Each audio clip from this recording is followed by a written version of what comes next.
O Mother Nui, stretch high above this valley. Your starry body is our glory. Then see the hawk of yonder Ahurquit, his fiery splendor, oh so mighty. He brings a light for all our weary souls. He makes the broken spirit whole.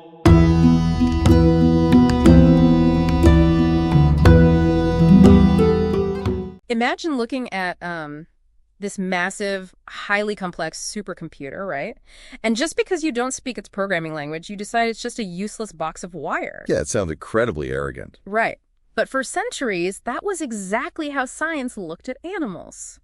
Welcome to today's Deep Dive. It is April 5, 2026, and our mission today is to unpack a pretty mind-bending synthesis of ethology, philosophy, and theology surrounding animal spiritual consciousness. We really want to figure out if non-human animals experience things like awe, morality, and, soulfulness. Exactly. Okay, let's unpack this. That supercomputer analogy kind of perfectly diagnoses our historical blind spot, doesn't it? It really does. I mean, we were always looking for human outputs, and this bias goes all the way back to René Descartes and Cartesian dualism. Right, treating them like mere biological automata. Yeah, precisely. Because they didn't speak our languages or, build human cities, he assumed the machine was empty, just meat driven by reflex, totally incapable of conscious thought. But that empty machine theory finally broke, didn't it? Oh, completely. The turning point was really the 2012 Cambridge Declaration on Consciousness.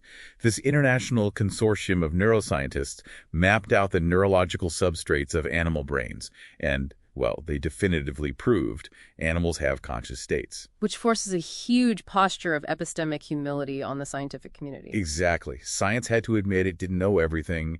It shifted the entire paradigm from whether animals feel to what and how deeply they actually feel. And if they have that conscious baseline, we naturally have to ask if they reach higher order spiritual states.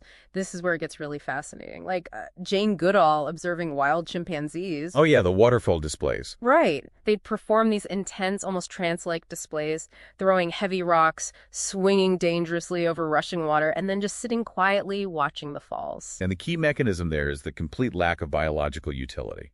I mean, evolutionarily speaking, risking your life swinging over a waterfall doesn't help you gather food or reproduce. No, not at all. So ethologists argue that when an animal expends vital energy purely to observe a majestic natural force, we are watching the mechanism of awe.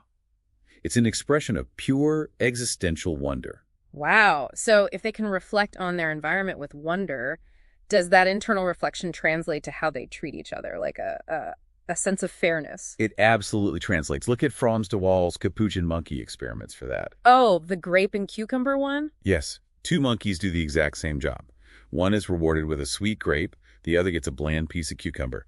The monkey getting the cucumber visually realizes the inequity and just furiously throws the food back at the researcher. It's like a literal Wall Street protest over unfairness. It really is. And, similarly, rats will intentionally ignore a high-value treat like chocolate, choosing instead to figure out how to unlatch a cage to free a trapped cage mate. Sacrificing their own resources for the collective. Right. And if we connect this to the bigger picture, these aren't just quirky social reflexes.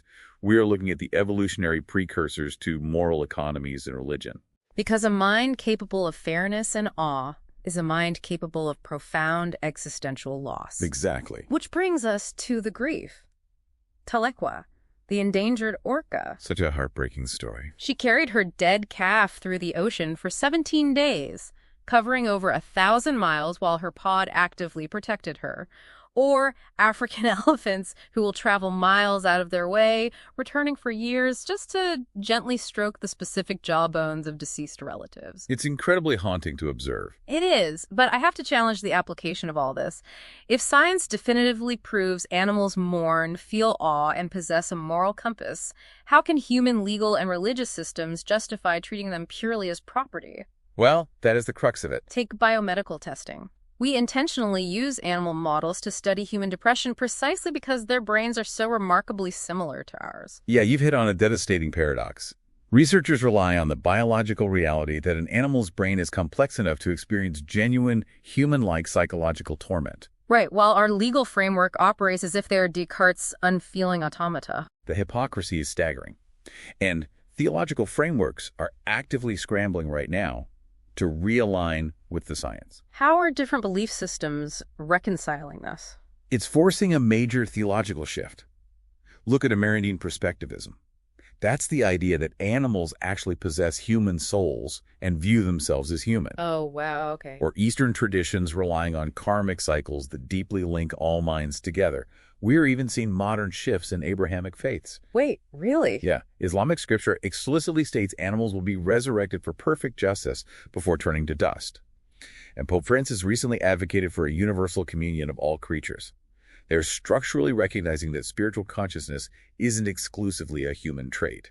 So what does this all mean? Recognizing this level of inner life in animals challenges us to fundamentally rethink our everyday reality. It really does. It pushes us away from an era of industrial exploitation and, factory farming, and demands a transition toward genuine interspecies kinship. This raises an important question about our moral frameworks moving forward.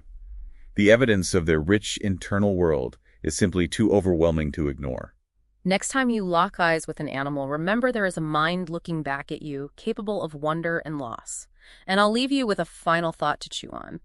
If species like elephants and orcas are already performing proto-religious funerals and carrying generational grief today, what might their cultural and spiritual rituals evolve into 1,000 years from now?